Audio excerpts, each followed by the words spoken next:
আজকের ভ্রমণ পুণ্যতীর্থ ভারত গ্রন্থ থেকে।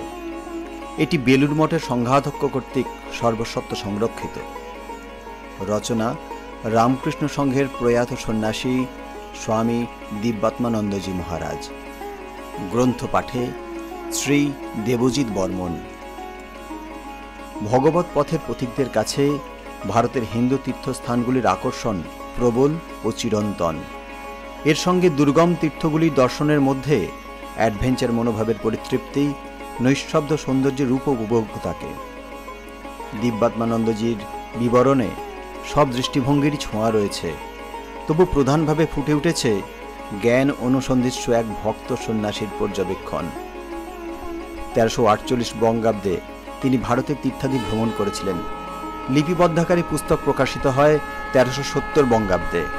তাই বর্তমানে স্থানগুলির রূপের বা ভাবের পরিবর্তন হয়েছে।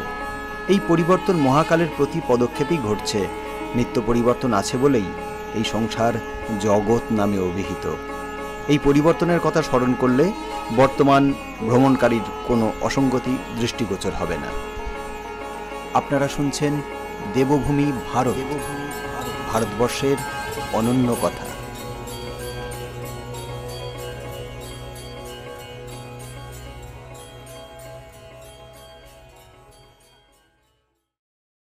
পুণ্যতীর্থ ভারত গ্রন্থের আজকের তীর্থ ধনুষ্কোটি ও রামেশ্বর। আমরা স্টিমার ঘাট হইতে প্রায় 1.5 মাইল দূরে রেলওয়ে স্টেশনের নিকট একটি ধর্মশালায় আসিলাম। এখানে অধিকাংশ বাড়িঘরই নারিকেল পাতায় ছাওয়া। জিনিসপত্র রাখিয়া গরুর গাড়িতে প্রায় 2 মাইল দূরে সমুদ্র সঙ্গমে স্নান করিতে চলিলাম। প্রচণ্ড রৌদ্রে সমুদ্রতীরের বালুকারাশি অত্যন্ত উত্তপ্ত হইয়াছে। ইহা বঙ্গোপসাগর, ভারত মহাসাগর ও আরব সাগরের সঙ্গমস্থল।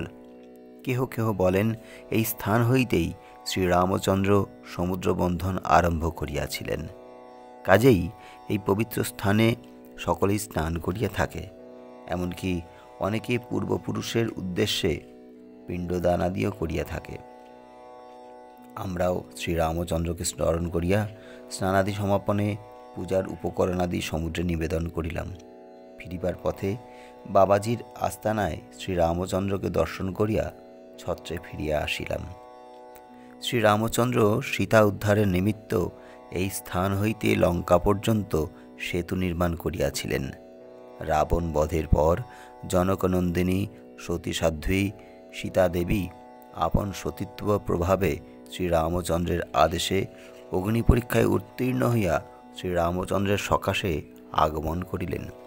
সেই শুভ মুহূর্তে সাগর করজোড়ে শ্রীরামচন্দ্রের নিকট প্রার্থনা করলেন যে, ভগবান, আমার বন্ধন মোচন করুন, নচেত শৃগাল কুকুর প্রভৃতি অবহেলা করিয়া আমাকে লঙ্ঘন করিবে।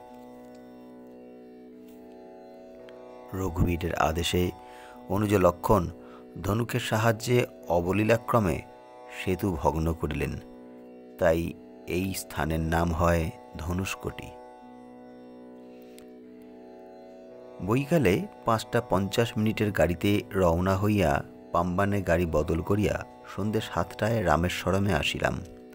মন্দিরের ম্যানেজার আমাদের অভ্যর্থনা করিলেন। মন্দিরের ধর্মশালায় একটি কামরাতে আমাদের থাকিবার ব্যবস্থা হইল।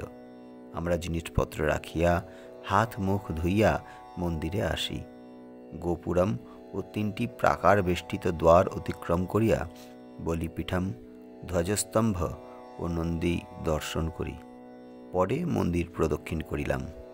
বিশ্বনাথের আরতি দর্শনান্তে রামেশ্বরজিকে দর্শন করিয়া পার্বতীর মন্দিরে আসিলাম। পাণ্ডাজি বলিলেন, এখনই রামেশ্বরের নটরাজ মূর্তির শয়ন হইবে, তাহা দর্শন করিয়া যাও। কিছুক্ষণ পরে নটরাজকে একটি রৌপ্য পালঙ্কে বসাইয়া নানা রকম বাদ্য ও আলোসহ শোভাযাত্রা করিয়া পার্বতীর মন্দিরের নিকটে আসিল। পার্বতীর মন্দিরের পাশেই শয়ন ঘর। রামনাথ রাজ সরকারের লোক ইহার দরজা বন্ধ ও খুলিয়া দেয়। পার্বতীও এই ঘরেই শয়ন হয়। নটরাজের মূর্তিটিকে সোনার বলিয়া মনে হইল। একজন লোক আসিয়া পূজারীর হাত পা ধুইয়া দিল এবং শয়নঘরের দরজা পর্যন্ত জল ছিটাইয়া দিল। পূজারী পালঙ্ক হইতে নটরাজকে লইয়া ঘরে প্রবেশ করিয়া পার্বতীর পাশে শয়ন দিলেন। আরতি ও ভোগ নিবেদনান্তে রাজ সরকারের লোক মন্দির তালা বন্ধ করিল। এই শয়নকেই মহাপ্রলয় বলা হয়। শিব শক্তির মিলন হইয়াছে, কাজেই আর জগতের অস্তিত্ব নাই। দর্শনান্তে ধর্মশালায় আসিয়া আহারাদি শেষ করি। এখানে নারিকেল পাতা পরপর জোড়া দিয়া আহারের জন্য পাতা তৈয়ার হয়। এই অদ্ভুত রকমের পাতা আর কখনো দেখি নাই। পাণ্ডাজি বলিলেন, ভোর 5টায় রামেশ্বরমের স্ফটিকলিঙ্গের অভিষেক হয়। আমি সেই সময় আসিয়া আপনাদের লইয়া যাইব। পরদিন ভোর 5টায় আমিও ব্রহ্মচারী পাণ্ডাজির সঙ্গে অভিষেক দর্শন করিতে আসি। প্রথমে শোভাযাত্রা করিয়া নটরাজকে মন্দিরে আনা হইল। পরে 2টি স্ফটিকলিঙ্গের অভিষেক হইল। রত্নবেদিতে শ্রীরামচন্দ্র প্রতিষ্ঠিত রামেশ্বরের পূজা হয়। লিঙ্গমূর্তির সম্মুখেই স্ফটিকলিঙ্গের অভিষেক হয়। দুধ ও গঙ্গাজলে অভিষেক হইল। পরে মন্দির পরিক্রমা ও মহাবীরকে দর্শন করি। মন্দিরের নিকটেই সমুদ্র। গোপুরম হইতে একটি রাস্তা সমুদ্রে গিয়াছে। বেলা 8টায় সমুদ্রে স্নান করিয়া পূজা সামগ্রী সহ মন্দিরে আসি। আমি গোমুখী হইতে জল আনিয়াছিলাম। রামেশ্বরকে গঙ্গা জল নিবেদন করিতে হইলে 2 টাকা দিয়ে টিকিট কিনিতে হয়। টিকিট ও জিনিসপত্র সহ মন্দিরে আসি। গোমুখী জল দিয়া রামেশ্বরমের অভিষেক হইল। পরে পার্বতীর পূজা সমাপন করিয়া মন্দির পরিক্রমা করিলাম। এখানে শিবের নাম রামেশ্বর আর শক্তির নাম পর্বতবর্ধিনী। এই রামেশ্বর রামনাদের রাজার কুলদেবতা। রাজ সরকার হইতেই পূজা ও ভোগ রাগাদির ব্যবস্থা হইতেছে। এই লিঙ্গ 12 জ্যোতির্লিঙ্গের অন্যতম।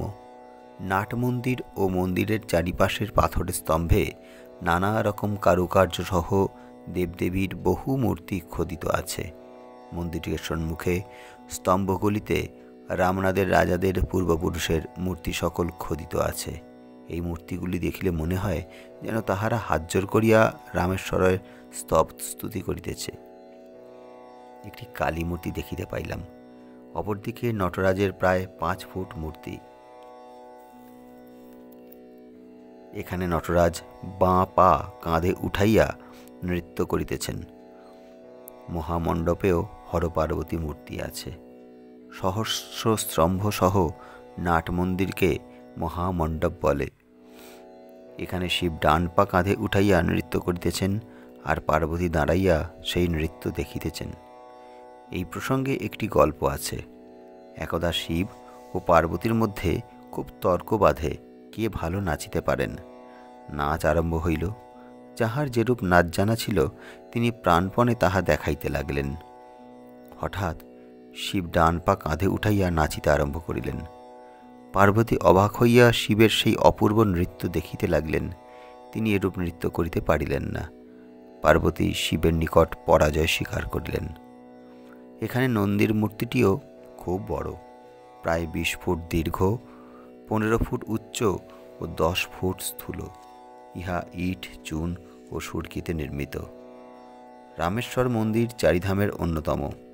প্রবাদ আছে, রামচন্দ্র সীতা উদ্ধারের নিমিত্ত লঙ্কা বিজয়ের উদ্দেশ্যে সেতুবন্ধ নির্মাণ করিতে আরম্ভ করিলেন। মহানিশায় রাবণ উহা ধ্বংস করিতে লাগিল। রাম বিরক্ত হইয়া সমুদ্রের উপর বাণ নিক্ষেপ করিতে প্রস্তুত হইলেন। তখন সমুদ্র দর্শন দিয়া বলিল, প্রভু, আপনি এই স্থানে শিব প্রতিষ্ঠা করুন, তাহা হইলে রাবণ উহা ধ্বংস করিতে পারিবে না। শিব রাবণের ইষ্ট দেবতা। তাহাই হইল। সমুদ্রের বেলাভূমিতে শিব প্রতিষ্ঠিত হইল। রামচন্দ্রের প্রতিষ্ঠিত বলিয়া শিবের নাম হইল রামেশ্বর। অনেকের মতে রাবণকে নিহত করিয়া রামচন্দ্র সীতাসহ স্বদেশে প্রত্যাজ্ঞাপন উদ্দেশ্যে সমুদ্র অতিক্রম করিলেন। লঙ্কা ধ্বংসের জন্য তিনি তখন খুবই অনুতপ্ত।